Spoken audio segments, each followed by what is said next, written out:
أبنى دوتنا أبنى ديننا نزيافة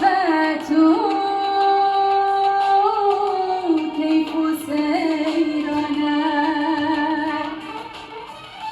فلا تغضى دورنا ولكن